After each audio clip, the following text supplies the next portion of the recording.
Hi guys! This is your teacher Malou Obispo and welcome to my YouTube channel. Don't forget to subscribe and turn on the notification para updated kayo sa susunod nating written works at performance tasks. At kung may tanong kayo, just comment down below.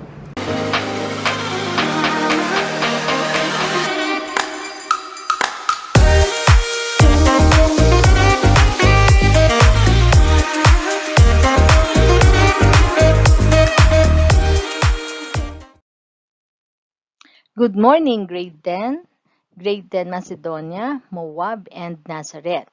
This is the continuation of our topic, preparing egg dishes.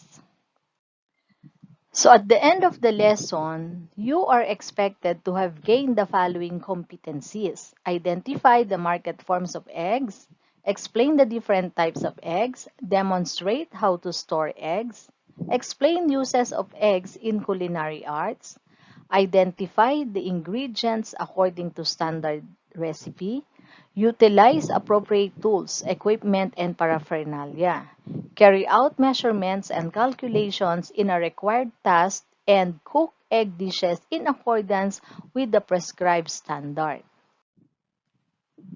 Another competencies that you are expected to gain are the following. Utilize appropriate kitchen tools, equipment, and paraphernalia. Carry out measurements and calculations in a required task. Cook egg dishes in accordance with the prescribed standard. Select suitable plates according to standards. Present egg dishes hygienically and attractively using suitable garnishing and side dishes, sequentially within the required time frame. Rate the finished product using rubric and, of course, store and stock cleaned equipment and utensils safely in a designated place.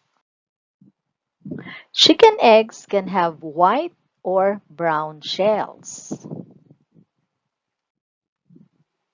Chicken eggs are the most popularly consumed eggs throughout the world and the basis of the poultry industry. Organic eggs are produced by hens that have been given feeds grown without the aid of commercial fertilizer, pesticides, or herbicides. Aside from the chicken eggs, there are other types of edible eggs, and they are quail eggs, duck eggs, goose eggs, turkey eggs, and ostrich eggs. These are the biggest edible eggs, and it weighs around 1,400 to 1,500 kilograms per piece, or it is equivalent to 2 dozens of chicken's egg.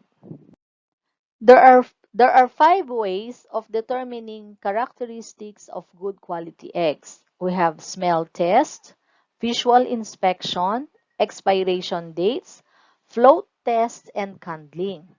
For the smell test, spoiled eggs smells foul and sometimes explodes when broken. For the visual inspection or gross examination, in Tagalog, this means masusing pagsusuri. Fresh eggs have rough, dull-looking shells. Older eggs which have been stored are smooth and shiny. It is not advisable to buy cracked or dirty eggs as their porous shells may absorb bacteria. Only clean and unbroken eggs shall be bought. For float or water test, fresh eggs sink when placed in a pan of water, while stale eggs float. One can use this method only in the kitchen. In candling, eggs are held before a light source to show the position of the yolk and size. The best grade, AA, has a firm yolk and white that stand up high when broken onto a flat surface and do not spread over a large area. In the shell, the yolk is well centered and the air sac is small. As egg age, they lose density. The thin part of the white becomes larger and the egg spreads over a large area when broken. Also, the air sac becomes larger as the egg loses moisture through the shell. Grade B loses thickness and spread more. So this is the one best for baking. Egg sizes are actually determined by weight. The minimum weight per dozen for each size are jumbo 30 ounce, extra large 27 ounce, large is 24 ounce, medium is 21 ounce, small is 18 ounce, and for peewee, we have 15 ounce per dozen. Unless otherwise specified, most recipes are written based on the use of large eggs. One large egg is equivalent to 1/4 cup or 4 tablespoons or 50 ml. Eggs are available in the market in different forms. We have fresh, frozen, and dried. Fresh eggs or shell eggs are the most often used for breakfast cookery. For frozen eggs, we have whole eggs, frozen egg whites, frozen egg yolks, frozen whole eggs with extra yolks. For dried eggs, we have dried whole eggs, dried white eggs, and dried yolks only. Dried eggs are primarily used for baking. They are not suggested for use in breakfast cookery. Unlike most dehydrated products, dried eggs are not shelf-stable and must be kept refrigerated, frozen, and tightly sealed. Eggs in the market are about a week old and will keep for 2 weeks at room temperature or up to 6 weeks in the refrigerator. Eggs are wiped clean before storing. They should not be washed. These are kept in the upper portion of the refrigerator in a compartment located on the refrigerator door. The compartments are shaped to fit the eggs. Eggs are stored in an upright position, small side down to keep the yolk in place and to expose the air space. These must be kept away from strong smelling foods. Red eggs may be kept in the same place, but should be wrapped to prevent staining the refrigerator shelves with the red coloring. Leftover yolks are stored in a container with a surface covered with water to prevent drying. Egg whites are stored in glass or plastic covered containers. Both are kept in the refrigerator. For bulk storage, shelled eggs can be frozen. Whites and yolks may be frozen separately or mixed together. The egg has different culinary uses. Example, it is used as garnishing when placed on top of a noodle dish called palabok. So eggs can be used as 1. Binding. The stickiness of the egg helps attach crumbs or items to food and bind ingredients together. An egg batter provides a binder for added coating of flour, breadcrumbs, or batter to food such as meatloaf to enhance its appearance, texture, or flavor. 2. Coating.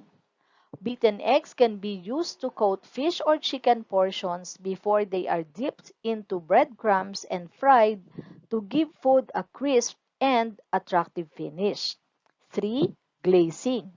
It gives a shiny golden brown appearance to pastries and scones when brushed with beaten egg and milk. 4. Emulsifying agents. Eggs are used to form stable emulsion when an egg or egg yolk is added to mayonnaise because it helps the oil and vinegar stay smoothly blended together. Eggs are also used as emulsifiers in ice cream, cakes, and cream puffs. Fifth, clarifying. Raw eggs may be added to hot broths to hold impurities and bring them to the top of simmering liquids. Number 6, enriching other foods. Egg provides extra flavor and body in sauces and sweets like adding egg to mashed potatoes and milk pudding to improve its value and to make the dish more nutritious. Number 7 is aerating or whisking. Egg helps tighten mixture by encapsulating air bubbles, which makes cake light and well reasoned. So remember, eggs has different culinary uses. Aside from garnishing, eggs can be used as binding, coating, glazing, emulsifying agents, clarifying, enriching other foods, and of course, aerating or whisking. Eggs can be cooked inside and outside the shell, and the basic principle in cooking eggs is by using low temperature and slow cooking. Scrambled eggs is a dish made from whites and yolks of eggs stirred or beaten together in a pan while being gently heated, typically with salt, butter, and other ingredients. Make sure the stove is set on low and allow the eggs to set before scrambling. Scrambled eggs are best if cooked to order. However, if they must be made in larger quantities, they should be undercooked if they are to be held for volume service as they will cook more in steam tables. If scrambled eggs must be held 30 minutes, they will be more stable if the eggs are with a medium sauce or bechamel sauce before cooking. Use about 8 ounces per quarts of egg. Do not overcook scrambled eggs or hold them too long. Overcooked eggs are tough and watery and eventually turn green in steam tables. Scrambled eggs should be soft and moist unless customer requests scrambled hard. Poaching is the method of cooking eggs in Eggs Benedict. Poached egg aids in stopping the egg yolk's fat from being oxidized or changed before and during cooking with no added fat from butter or cooking oil. The principle of cooking eggs in the shell are applicable in poached eggs. The only difference between the two items is the shell.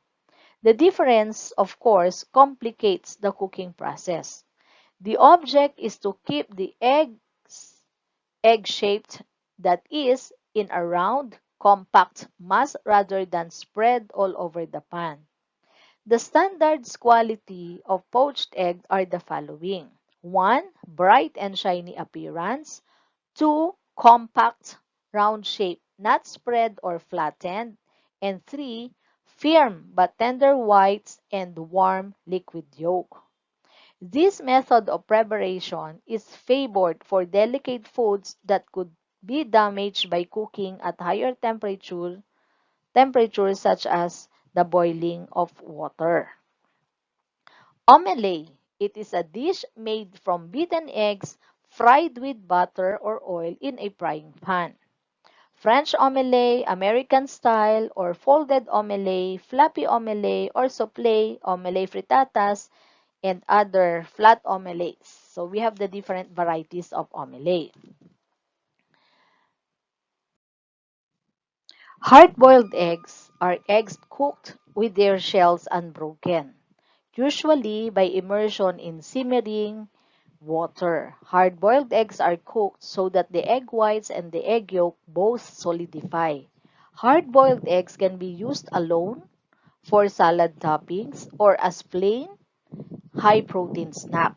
The term hard-boiled is not a good one to use because eggs should be simmered instead of boiled.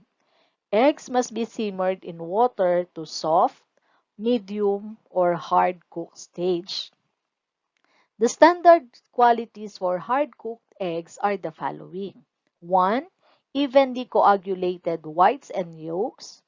2. Whites glossy and firm but tender, not tough or rubbery. 3. No dark color outside of yolk. And 4. It has a pleasing flavor.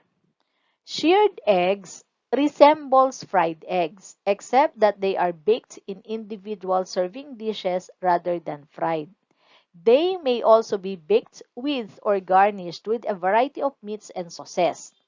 Baked eggs are eggs baked in a flat-bottomed dish.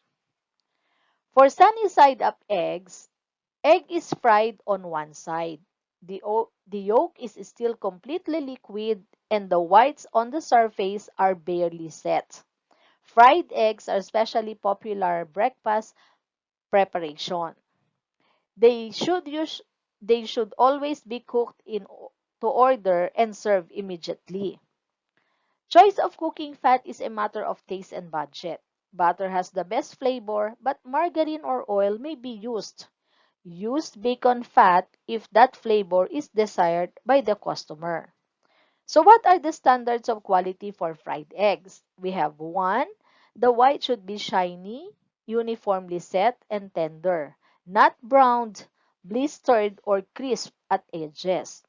Two, the yolk should be set properly according to desired doneness. Sunny side up yolk should be yellow and well rounded. In other styles, the yolk is covered with a thin layer of coagulated white. And three, relatively compact, standing high, not spread out and thin. For deviled eggs,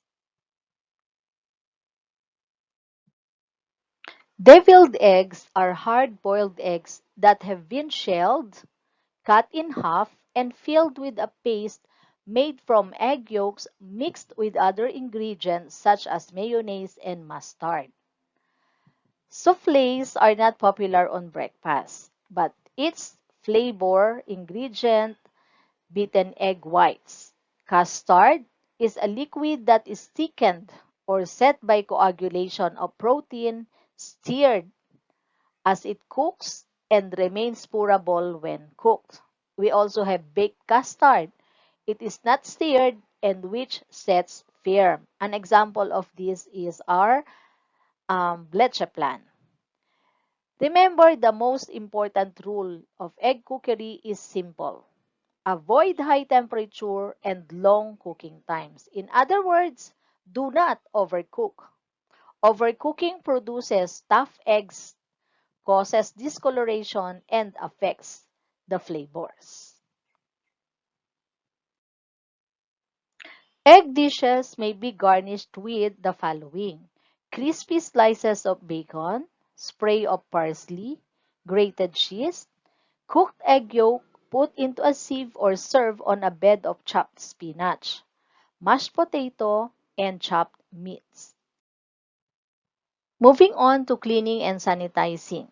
Washing removes visible dirt and contamination, while sanitizing kills and reduces the number of harmful bacteria you cannot see. For cleaning and sanitizing our tools and equipment, we should remember to always wash, rinse, and sanitize surfaces and equipment that comes in contact with food. Number two is to make sure wiping clothes are available in every work area for sanitizing and cleaning. We need to throw away cracked or chipped dishes or utensils that may harbor bacteria. Make sure that countertops and other food contact surfaces are free of cracks and crevices. Pots and pans are free of pits and dents, and that the plates are free of chips and cracks. Cracks in any surface can harbor bacteria. Thoroughly wash dishes and tableware in hot, soapy water after use. So remember the principles of washing, rinsing, sanitizing, and air drying. For maintaining the cleanliness of countertops and utensils, we have 3 points. 1. Use clean and sanitized cloths, towel, or sponge to wipe countertops or other food contact surfaces. 2. Wash food contact surfaces with detergent and water, rinse and sanitize with bleach solution, and air dry. For number 3, we need to clean kitchenware, countertops, and other things that have come in contact with spoiled food or raw meat, chicken, or eggs. When preparing eggs, we need to follow these 4 simple steps to make sure food is prepared safely. 1. Wash hands and surfaces often. Proper hand washing may eliminate cases of foodborne illness. Number 2. Refrigerate or freeze food promptly. Cold temperatures can prevent the growth of most types of harmful bacteria. Number 3, do not cross-contaminate. We need to keep raw meat, raw poultry or seafood and their juices separate from one another and other food during storage and preparation. Number 4, cook meat, poultry, and eggs to proper temperature. Psalms 119 verses 33 to 34 says that, "Just tell me what to do, and I will do it, Lord. As long as I live, I'll wholeheartedly obey." You know, God smiles when we obey Him wholeheartedly, doing without reservation or hesitation. Do it without delay. Parents and teachers knows that delay obedience is disobedience. God doesn't owe you an explanation or reason for everything He asked you to do. Understanding can wait, but obedience cannot. Instant obedience will teach you more about God than a lifetime of a Bible discussion. In fact, you will never understand some commands until you obey them first. Obedience unlocks understanding. So why is obedience pleasing to God? Because it demonstrates that you really love Him. This is your teacher, Malou Obispo, saying thank you for listening and may God bless us all. Are you learning? I hope you are. Thank you and stay safe. God bless us all.